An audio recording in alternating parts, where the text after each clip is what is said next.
their hard work and time. Additionally, we are more than grateful to the officers who have supported our work and British diplomatic process. Thank you.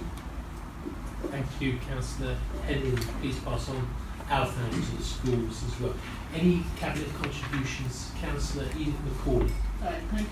Thank you, Chair. The JCC, I'm the chair of the JCC, and we were really delighted that we wrote to the members of the JCC to give evidence in the gathering session to see what their views were, and they also participated in that. So I was delighted because the event issue has faced public criticism over the last few years, and so it was very good that most of our community in Martin participated in the actual debate and they gave their views. So that was a good thing. So I'm delighted that took place as well. Together with the Muslim women in Martin as well, they also gave their views and they participated in the discussion. Thank you, Councillor Cooper Marvell. Thank you, Chair. I think preventing our young people from being radicalized is all of our business. It's our responsibility, whether we're part of social clubs or faith group or even just within our communities. I think we all need to be vigilant. And I'm very pleased that our schools are delivering on this strategy, and I'm very pleased as well that they were quite involved in your work. So I just want to thank Councillor Henry and her team for the work they've done. Thank you. Thank you very much. I think we're where we need to be in terms of this very important report. Thanks again to Scrutiny for its valuable work. We're on item 4 and we're on event task group report, recommendations 1 to 3. They agreed. Thank you. We now move on to item 5, which is the scrutiny review of the recruitment and retention of teachers in Merton. Councillor Caroline Cooper Marvell. Thank you. Again, I'm very grateful for the time and the effort that the Scrutiny Commission have put into this issue of recruitment and retention of teachers in Merton, and for the excellent report. Head teachers are very resourceful people, but we do need to be a bit more supportive in helping them in recruiting and retaining the teachers. And I'm very pleased that the council's website have been upgraded to make it a bit easier for applicants to access the relevant information regarding vacancies in our schools.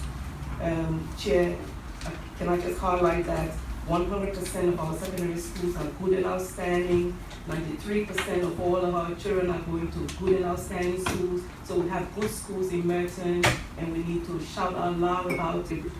Recommend or ask that consideration be given to offering accommodation at reduced rent to teachers. Now, in saying that, I'm going to say we were doing this on behalf of teachers and from the perspective of the profession. This company was to one perspective, and you could easily say, well, you could say the same about social workers or other key worker groups. But let's all recognise that the cost of accommodation really is becoming an acute problem, and it is one we need to address, perhaps in time through our own local authority property company. Thank you, Peter, and thank you very much for those comments. I'll now turn to any other comments from Cabinet members. Councillor Martin Welton. Thank you, Chair. I'd like to obviously thank the task force for the work they have undertaken in terms of looking at this issue. I know only too well from my period as Cabinet Member for Education the challenges we face in terms of the recruitment and retention of teachers in the borough, and the huge challenges in terms of rents in the borough, but also as well the cost of living and retaining those teachers has been a big challenge, and increasingly so given the price of rental property in the borough, which has been far exceeding inflation for many years. I think in relation to this, I think some of the concerns I would have would be from a housing needs perspective, especially when we already have acute challenges in terms of temporary housing and housing people in this borough. You know, that's one thing. Other key worker groups as well, and also as well other vulnerable groups. Housing has no easy solutions, but you know, we do have huge challenges in terms of actually addressing that need, coupled with a housing waiting list in this borough, which has 9,000 people on, and very difficult in terms of rehousing. So a lot of our relationships in terms of with private landlords is actually addressing the most acute housing need, where if people aren't housed in this borough, they may have to move outside of London to actually have accommodation as a whole. So I think that's something we have to be extremely careful in terms of housing need, and whilst not as well discriminating against other groups, especially in the health service and across the public sector, where this is creating many challenges. We have challenges in terms of social workers, in terms of National Health Service, Fire Service, Police, and a whole plethora of other public sector bodies where trying to find accommodation which is generally affordable is difficult and is hard, and as authority we do have to address a number of different needs across the borough as a whole. Thank you. Councillor Edith McCauley. Thank you. I think Councillor Starby said was that the heads of school requested that we undertake the review on behalf of their schools. As a school governor, it's something that we discuss very regularly when we do our budgets. It is important that we look at the financial implication in terms of using agencies when we come to our setting a budget for the year. And most of our school governors in the schools feel that they have to be prudent in setting out their budget for using agencies, which are normally a very costly exercise. And I share the same sentiments which has been expressed by Councillor Welton, which is a very main issue that comes up in school governing body meetings, where people have to look at accommodation and how much it's going to cost in order to get good teachers. So this review was essential because most schools were waiting, most schools were waiting for this to take place to see what the outcome would be. And I'm grateful for the paper which has been done and the recommendations which are now placed before Cabinet tonight. Thank you very much. Councillor Mark Ellis. Thank you. I just wanted to echo some points that have been made by the Director and colleagues. With a little bit of family expertise of studying the recruitment and retention of teachers more widely, I think that what the Director said about workload can't be overemphasised, and I think that it hasn't been overemphasised in the report. And that may be because it's focused on newly qualified teachers as opposed to teachers who are just left. And I think that relying on what head teachers are told in exit interviews may not be entirely 100% accurate, as I'm sure many of us have recently left the job, but we try and leave the job on good terms to have a nice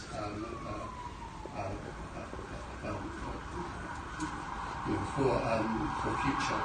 You don't want to have a former employer who resents you by telling them that you left because they gave you too much work and they didn't manage the school very well.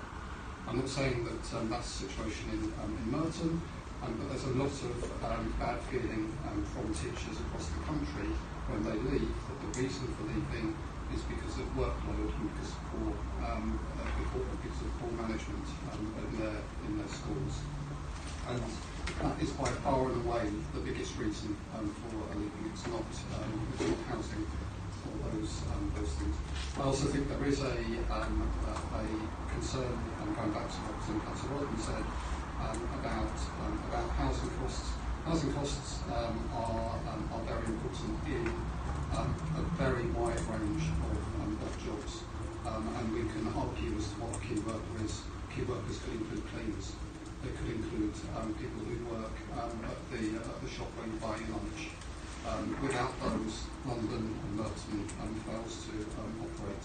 And the fact is that since 2010, subsidies have been completely removed from the housing market in London, and house building has reduced, and that has led to house prices and rental prices going up because this government and the Liberal Democrat Conservative government before that have allowed a broken housing market, and that needs to be tackled in a massive way.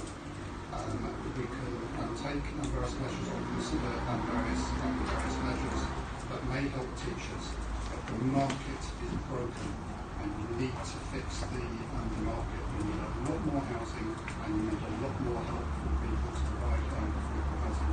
And without that, all of this good work in this report will be lost.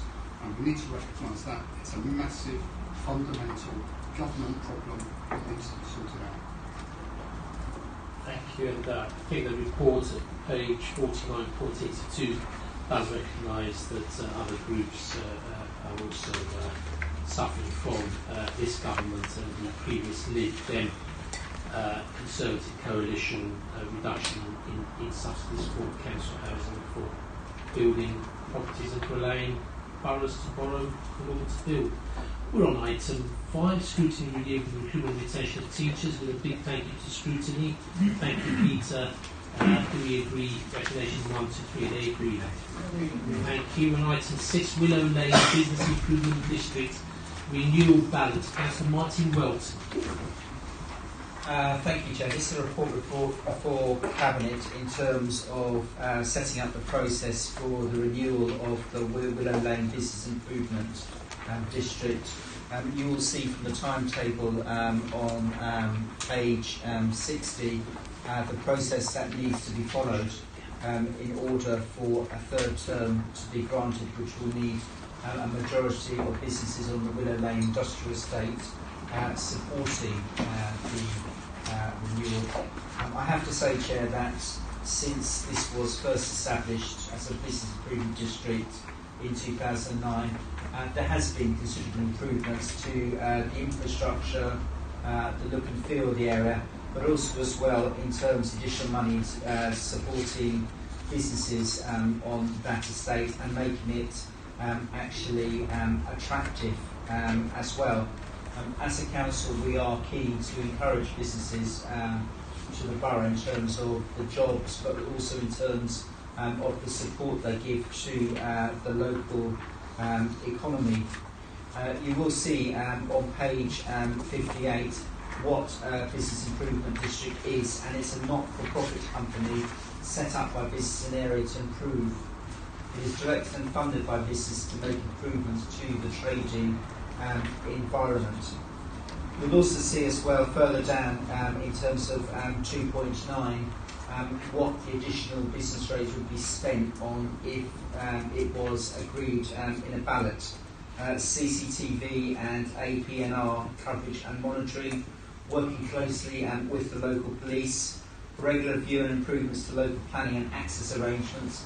This has taken place in the last few years, but obviously will continue to take place if this is a bid. Having a business website, very important actually in terms of promoting businesses as well. Having a estate coordinator on board to actively manage and monitor the area. There are many issues that's needed in terms of the liaison that can actually provide. Ensuring that the maintenance of estate signage happens, but also as well enabling faster broadband. In this ever more connected world, broadband is actually essential to the running of many businesses, but it also needs to be speedy as well. So I ask that Cabinet approve the recommendations as set out in this report and the process for the renewal of the Business Improvement District. Thank you. Maybe to Chris Lee, the Director, anything to add? Nothing to add, Chair. Thank you. Any Cabinet contributions? Thank you. Councillor Nick Draper. Just a brief one, it's only a query. As everyone around the table will know, the Connect House is bang in the middle of Willow Lane business. And we know that thanks to the Liberal Conservative coalition government, they were allowed to convert that from being a business into another type of business altogether, providing housing. And I just want to make sure that that they will pay the rates on the same basis as everybody else. Chair, I understand that David Kepler may be able to confirm this, that they will no longer be liable for business rates and council tax. Because there's been a change in use and they're all residential, so they charge council tax. Yes, this all goes back to Mr. Eric Pickles, or Lord Pickles, as we say. So factories and industrial estates. But let's look at the positives here. I'm going to move on. London Borough of Merton is one of the few councils to have BIDs, business improvement districts, in industrial estates. Yeah. Normally they are the remit of town centres, rather like Love Wimbledon, which is doing an excellent job. We're one of the few councils in London, if not in the country, that has, I think, two, perhaps moving on to more bids in industrial estates, because we pride ourselves on our employment land in addition to our land for houses. So, on item 6, to agree recommendations A to D, are they agreed? Thank you. We move on to item 7, consultation on sustainable drainage supplementary planning document. Councillor Martin Welton. Thank you, Chair. I bring before Cabinet the consultation sustainable drainage supplementary planning document. Clearly, drainage is an important issue in terms of the planning process. Yeah, and as an authority, we have worked with Robert Gray Associates and 15 other local authorities to produce a sustainable drainage guide. The guide provides a new approach to design and evaluation of SUDs with easy to understand and practical information for all those involved with the development process. You will see in the report there is to be a 6-week consultation in terms of the supplementary planning guidance, where people have the opportunity to comment on this process as well. And obviously we expect that many representations will be made in terms of this. So therefore, Chair, I formally move this report. Thank you. Thank you, Councillor Welton. Over to the lead officer, Chris Lee. Anything to add? Nothing to add, Chair. Thank you. I think this is a very important item. I think we need to approve, the Cabinet resolves to approve a 6-week consultation on the sustainable drainage design and evaluation supplementary planning document, SPD. Is that agreed? Thank you. We move on to item 8, the renewal of shared enforcement agent bailiff services with Sutton. Councillor Mark Allison. Thank you, Leader. I think that we run a very good in-house bailiff service. We've been running an in-house service here since 2006. And there are a number of advantages to having a bailiff service in-house. It means that we can be a little bit more flexible and coordinated, and also at the same time make some modest savings. We are very happy that we've had a good relationship with the London Borough of Sutton for a number of years. It's another example of us operating in a collaborative partnership way with councils of other colours, and the relationship that we have with them. This paper sets out just a continuous of that in terms of the circumstances and how we Thank you. I hand over to Officer. Roger, did you want to add anything? David Kepler, did you want to add anything? Happy to take any questions. Thank you. We're on item 8, renewal of shared enforcement agent bailiff service with Sutton. As there are no other Cabinet contributions, we move on to the recommendations. That is recommendation 1, recommendation 2. We're very proud to be working with other local authorities. Here we're working on a shared enforcement agency basis on bailiffs, and I understand the recent reports do show that as a borough we have reduced our recourse to bailiffs in a bigger way than other councils. But having said that, we do need to make sure taxpayers pay their dues. So we're on item 8, recommendations 1 and 2. They agreed. Thank you. Our last item, item 9, budget outcome 2017-18. Councillor Mark Allison.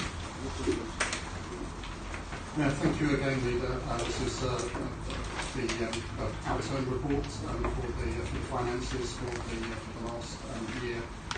What I'd like to do, without coming broken record, is thank officers for their work throughout the year to ensure that we come in as close as possible to the agreed budget.